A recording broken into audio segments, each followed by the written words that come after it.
తెల్లవారుజామున 3:30 గంటలకల్లా లేచి తలస్నానాలన్నీ చేసుకున్న తర్వాత మొదటగా మన ఇంటి దైవమైనటువంటి శ్రీ లక్ష్మీ నరసింహస్వామి వారికి పూజ చేయడంతో మన యొక్క పెంచులకోన మహాపాదయాత్ర అనేది స్టార్ట్ చేయడం జరిగింది.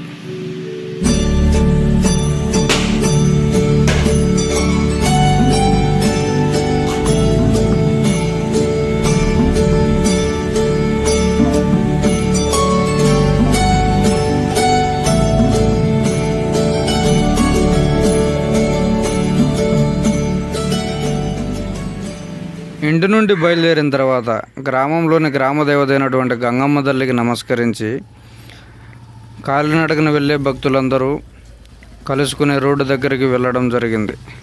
వెళ్ళిన తర్వాత సుమారు 30 నిమిషాలు వెయిట్ చేసిన తర్వాత పెంచులకోనకు పాదయాత్ర ద్వారా వెళ్ళే భక్తులందరూ రావడంతో అందరం కలిసి పాదయాత్రను మొదలు పెట్టడం జరిగింది.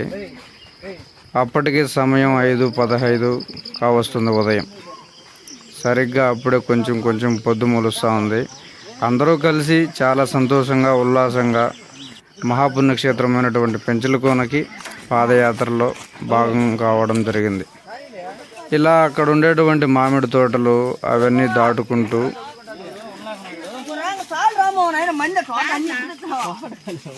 ప్రయాణాన్ని చాలా సాఫీగా ఎంతో ఆనందంగా అందరం కలిసిమెలిసి ప్రారంభించడం జరిగింది. అలా ఇప్పుడే పూర్తిగా పొద్దు తెల్లారిపోవడం అయితే జరిగింది.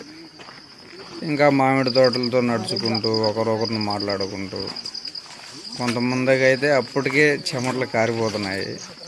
ఎందుకంటే ఎప్పుడు నడచలేని వాళ్ళు కూడా ఉంటారు కాబట్టి ఇప్పుడు స్వామివారి కోనకు పోవడం కోసమే కొంతమంది వచ్చిన వాళ్ళు, చాలామంది చిన్నపిల్లలు ఉన్నారు, కొంతమంది అయితే ఇంటర్మీడియట్ కంప్లీట్ చేసిన వాళ్ళు కూడా ఉన్నారు.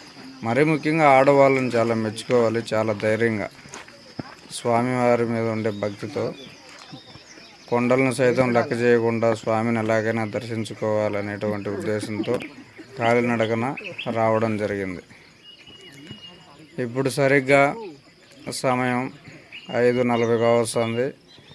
మాకు ఇక్కడ దగ్గరగా ఉండేటువంటి గుంజన, అందరూ గుంజనేరైనా అంటారు, గుంజన కూడా అంటారు, ఆ గుంజను దాటుకొని కొండూరు పొలాల మీదుగా వెళ్ళడం జరిగింది.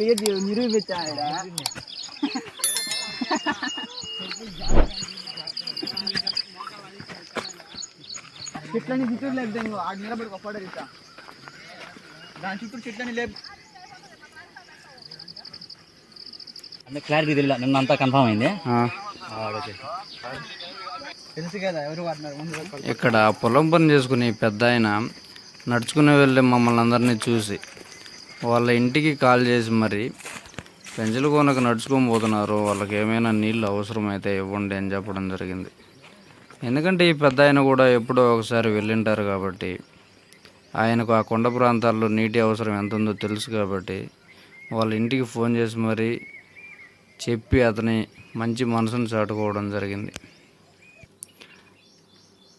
అలా మేము ఆ పొలాలలో నుంచి నిదానంగా నడుచుకుంటూ వెళ్తూ ఆ పొలాలు ఆనుకొని ఉన్నటువంటి ఉప్పరపల్లి గ్రామం, ఆ ఉప్పరపల్లి గ్రామంకి చేరుకోవడం జరిగింది. పూర్తిగా తెల్లారిపోయింది. ఇప్పుడిప్పుడే లేస్తున్నటువంటి గ్రామ ప్రజలందరూ ఆ గ్రామం మీదుగా వెళ్ళే మమ్మల్ని అందరినీ చూసి జాగ్రత్తలు చెప్పడం,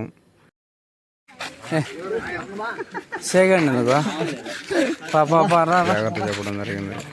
అక్కడి నుంచి అందరం కలుసుకొని మా యొక్క మహాపాదయాత్రని స్టార్ట్ చేయడం జరిగింది. ఇక్కడి నుంచి మొత్తం పొలాలు, తర్వాత కొండలు ఇవన్నీ స్టార్ట్ అవుతాయి కాబట్టి చాలా జాగ్రత్తగా వెళ్ళామని వాళ్ళందరూ మాకైతే సలహాలు, జాగ్రత్తలు చెప్పారు పెద్దవాళ్ళందరూ.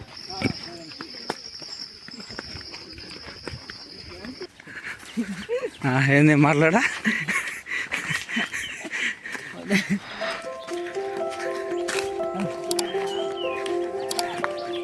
ఇంకా పొలాలన్నీ దగ్గర పడ్డాయి. అక్కడి నుంచి నడుచుకుంటూ చిన్న పెద్ద ఆడ మగ అని తేడా లేకుండా అందరం చాలా హ్యాపీగా ఆనందంగా నవ్వుకుంటూ ఆ స్వామివారి మీద ఉండేటువంటి భక్తితో పాదయాత్రలో భాగం అయ్యి అందరం నడుచుకుంటూ మాట్లాడుకుంటూ వెళ్తున్నాం.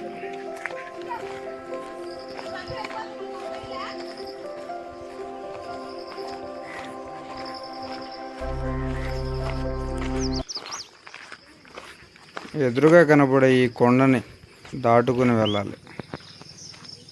ఇంకా ఇవే చివరగా ఉండేటువంటి పొలాలు. ఈ పొలాలు మొత్తం దాటిన తర్వాత ఇంకా మొత్తం అడవి స్టార్ట్ అవుతుంది. అడవిలో కొంచెం నడుచుకుంటూ వెళ్ళడంతో ఇంకా మొత్తం కొండలు కూడా స్టార్ట్ అవుతాయి. అక్కడే ఉన్నటువంటి కొంతమంది ఆ పంట పొలాలలో పనిచేసే వాళ్ళు ఆ తోటలో ఉండేటువంటి మామిడికాయలు తీసుకోండి, లేదంటే జాంకాయలన్నా తినండి అంటూ జాంకాయలు మామిడికాయలు ఇవ్వడం జరిగింది.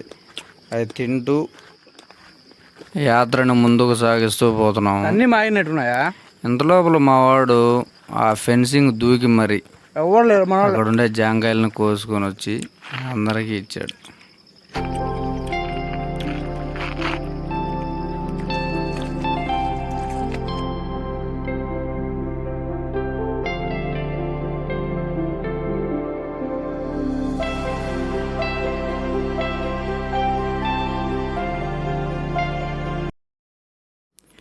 అప్పటికి ముందు పోయినటువంటి వాళ్ళందరూ మా కోసం అక్కడనే ఎదురు చూస్తూ ఉన్నారు. ఎందుకంటే ఇక్కడి నుంచి అసలైన పాదయాత్ర స్టార్ట్ అవుతుంది. ఇక్కడి నుంచి ఎటువంటి రోడ్డు కానీ ఏమీ ఉండదు, అడవులే మొత్తం. ఈ అడవులు దాటుకుంటూ కొండలను దాటుకుంటూ పోవాలి. ఇప్పుడే మొదలైంది యాత్ర.